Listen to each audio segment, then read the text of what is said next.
Your thanks can sound empty even when you mean it, because it lands like a sound bite instead of a real moment between you and them.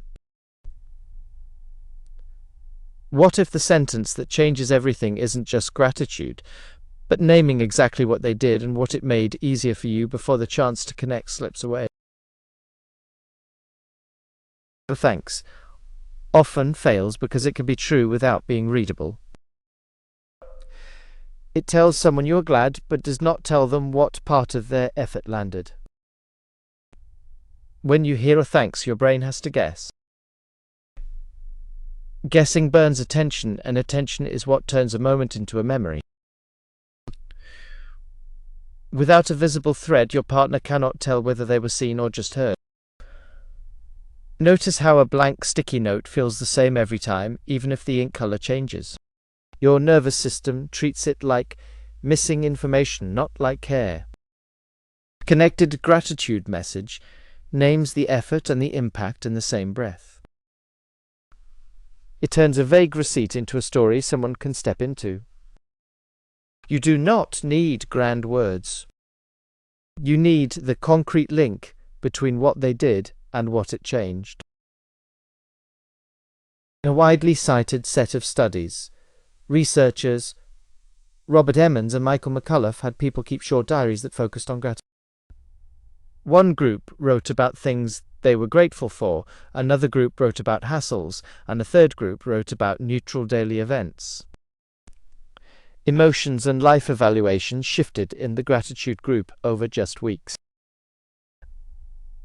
The diary detail mattered because it forced people to connect feeling to something specific that happened. I feel grateful is a cloud.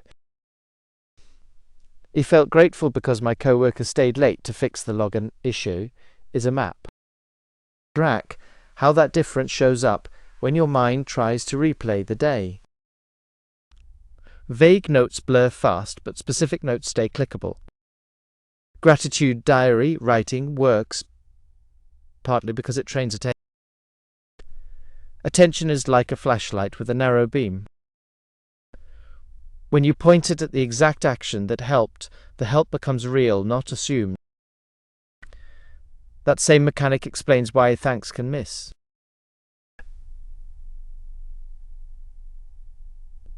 A generic thank you does not hand the brain a concrete object to hold, so the moment never fully registers as effort earned. In research by Julie Bartlett and David DeSteno, gratitude was treated like a feeling with a job, not just a mood. In their work, inducing gratitude made people more willing to help in follow-up tasks compared with other emotional states. One reason gratitude can spread action is that it makes the other person feel consequential. A gratitude has direction. It is not only warmth, it is warmth toward a specific source. Notice how direction matters when you decide whether a compliment is about you or about air. You did great can mean anything. You talked me through the form, step by step, until I finished. It tells you exactly what to repeat. Now shrink that idea down to everyday talk. Quote, when you say a thanks, the other person cannot easily identify what they should do again or what quality of their effort. Effort-specific gratitude does. It turns your emotion into feedback that the other person can use next time. And feedback is what builds momentum in relationships. Psychology work on close relationships has repeatedly pointed to a core need people want to feel responsible. When partners respond, it signals I see you and I can meet you. Studies by researchers like Sarah Algoe and collaborators looked at what happens when someone expresses gratitude in ways that make the other person feel seen as a responsive partner.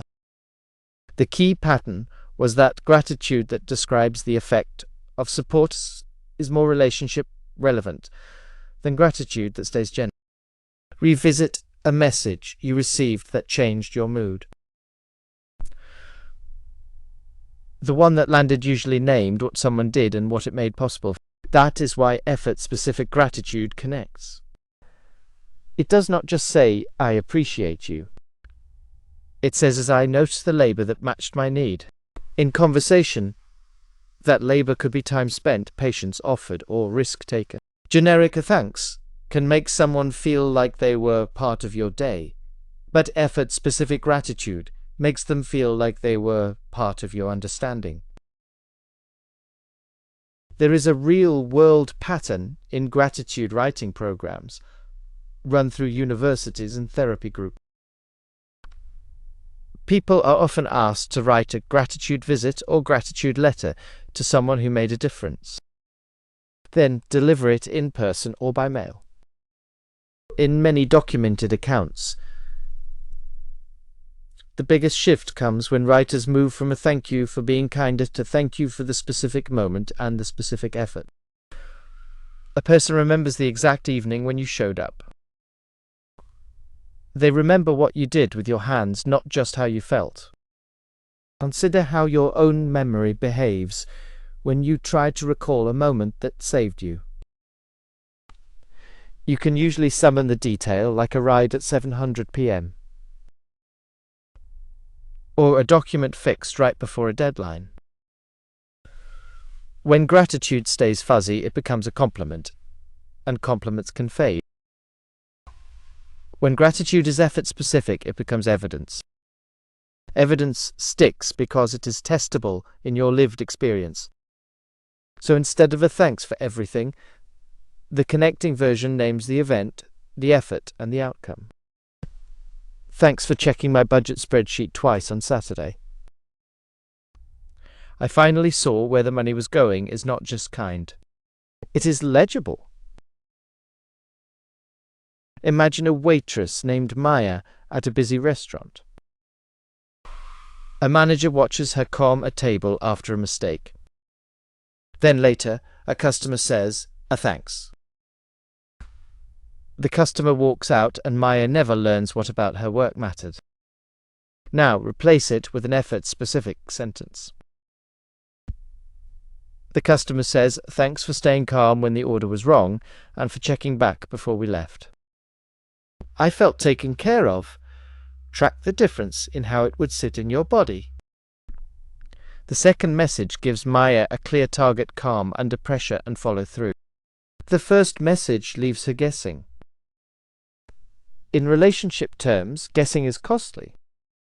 If someone cannot tell what they did that helped, they cannot build the same help next. They may keep working hard, but the connection loop breaks.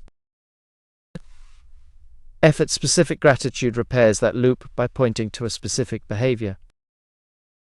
It turns a thanks into a shared reference point, like agreeing on the exact song that played on a first date.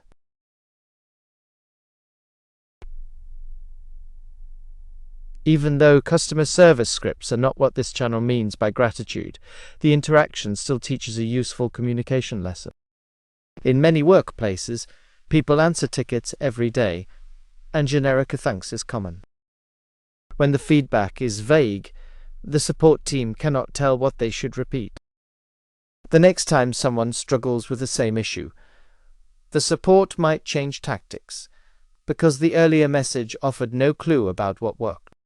Notice how your own inbox behaves when you search for a subject line. If it is vague, you cannot find it later.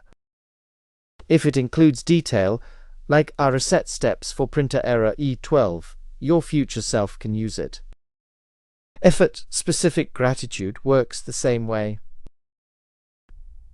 When you say a thanks for sending the exact steps for printer error E12, the other person receives a label for their successful effort. That label matters in personal relationships too. Your partner learns which part of them you value, and your gratitude becomes feedback that guides how they show up next time. Think about what happens when someone pays you a compliment that ignores the real work. You know the part that took longer. You know the part that cost energy. Track how a vague thanks can collide with your internal timeline. If you spent all morning untangling a messy spreadsheet, a thanks for your help feels like it missed the hardest hour. Psychologically, that mismatch hits because people rely on cues to judge whether they were understood. This is why a good job can feel empty if it does not name the exact behavior you did. Effort-specific gratitude does not just praise the outcome. It acknowledges the grind, the risk, the timing, or the constraint.